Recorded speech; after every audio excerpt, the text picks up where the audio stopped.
آیا خبر یاست تر ټایټانیک وروسته هغه کشتۍ چې خلکو پرې ډیر باور درلود هغه د ام وی ایکسپلورر په نامه وه چې هغه هم غرقه شوې. د ام وی ایکسپلورر سمندري کښتۍ په کنګل سمندرونو کې د مزل او رفتار له امله خورا ارزښتمن او اعتمادي جهاز و.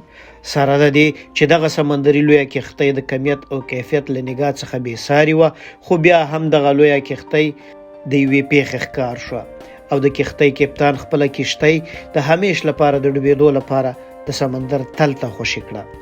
اخر په دې ورځ څه وشول؟ آیا پکې سپاره خلک بچ او یا وژغورل شول؟ دا هر څه به درته په نننۍ ویډیو کې نشر ته سپارم. هیله ده راسره پاتې شئ. په کال 1970 کې د سمندر له لارې د انټارکټیکا براعظم ته سفر مرګ ته دعوت ورکولو په معنا و، ځکه چې د دې لوی وچې سمندر به تل کنګل او د واورو انبارونه به یې لرل. مګر یو سویډني تاجر ایریک لینډ بلیډ یو داسې سمندري کښتۍ جوړه کړه چې وزن یې 2300 ټنه و.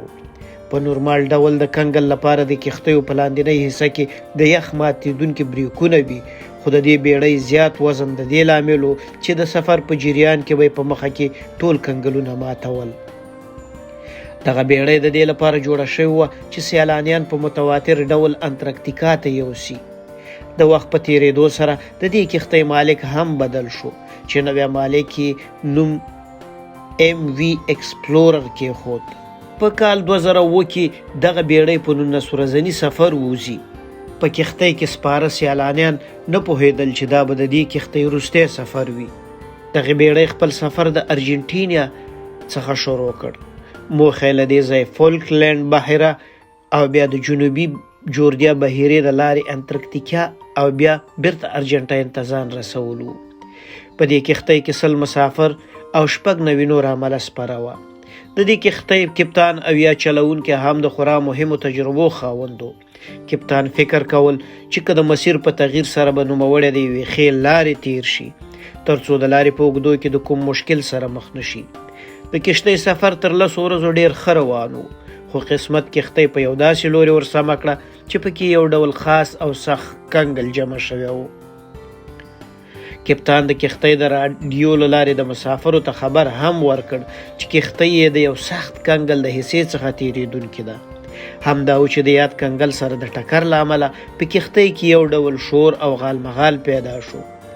دغه تورتم شپه د خلکو شور ماشور او د کپتان هڅو 10 کیلومتره مزل طی کړ. د شپې 10 بجې وې. د کپتان په فکر چې دغه خطرناک یخ نوی او تازه جمع شوی. کپتان فکر کاوه چې کښتۍ به یې دغه یخ ورمات کړي، خو خبر نه و چې تر دې وړاندې د یو وژونکي او خطرناک کنګل څادر خپور دی چې د اوږدې مودې تېرېدو له امله د اوسپنې په څېر سخت شوی. دغه کنګل ته په رسېدو د کښتۍ په لاندنۍ حصه کې یو زورور غږ رامنځته کیږي او کپتان هم پوهیږي چې کښتۍ د کنګل د سختې ټوټې سره د ټکر له وجې درېږي. که څه هم کپتان د وړاندې آګاهي ورکړې وه، خو مسافر فکر کوي چې د معمول په څېر کوم کنګل دی چې د کښتۍ په حرکت له منځه ولاړو. کپتان حرکت ته دوام ورکولو هڅه کوي، خو د مسافرو په ګډون په دې پوه نه دي چې کښتۍ د کنګل په وجه په ښکتنۍ حصه کې لوی درز رامنځته شوی او د اوبو داخلېدلو د کښتۍ لاندنۍ حصې ته جریان پیدا کړی. مسافر هم د کښتۍ په لاندنۍ حصه کې و چې سترګې د خواږه خوبه خلاصوي نو ګوري چې کښتۍ د اوبو څخه مخ په ډکېدو ده. هر یو د ځان د ژغورلو لپاره ښکته پورته منډې وهي. کله چې کپتان باوري شو چې کښتۍ یې نوره له قابو کېدو وتلې، نو فوري د کښتۍ د خالي کېدو امر کوي. که څه هم کښتۍ د سخت کنګل د حصې وتلې، خو د غرقېدو په درشل کې ده. کښتۍ لا هم خپل منزل ته شاوخوا 50 کیلومتره کې وه، خو د کښتۍ عمله هڅه کوي تر څو په لویه سمندري بیړۍ کې نصب وړې کښتۍ فعال او مسافرین ور انتقال کړي. دا کار هم په خورا چټک ډول ترسره شو، خو د انټارکټیکا لویه وچه کې په سرلوڅو وړو کښتیو کې د ساعتونو لپاره د مسافرو ژوندي پاتې کېدل هم یو لوی خطر او سخت و. کپتان د SOS سیګنل له لارې د بیړنۍ مرستې غوښتنه کوي تر څو ژغورندویه ټیمونه سیمې ته ورسیږي، خو له بده مرغه مرستندویه ټیمونه او بیړۍ هم د پیښې له ځایه ډېرې لرې دي. کپتان هڅه کوي چې یو ځل بیا د کښتۍ انجن په فعالیت راولي ترڅو کښتۍ مسیر ته سیده کړي چې شاوخوا 50 متره کې و. خو اوبه د کپتان تر خونې یا کنټرول روم ورسېدې چې په دې وخت کې د کښتۍ انجن د بیا لپاره بند شو. دغه وخت کپتان او د عملې غړي هم نور د خپل ځان ژغورنې په پار وړې کښتۍ ته وردانګي.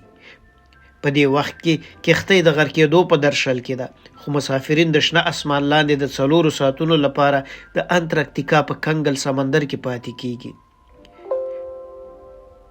په دې 4 ساعتونو کې یو لویه بیړۍ د پیښې ځای ته ځان رسوي ترڅو مسافر وژغوري. دغه ژغورونکې بیړۍ هغه بیړۍ ده چې کپتان څخه د SOS سیګنل ترلاسه کړي.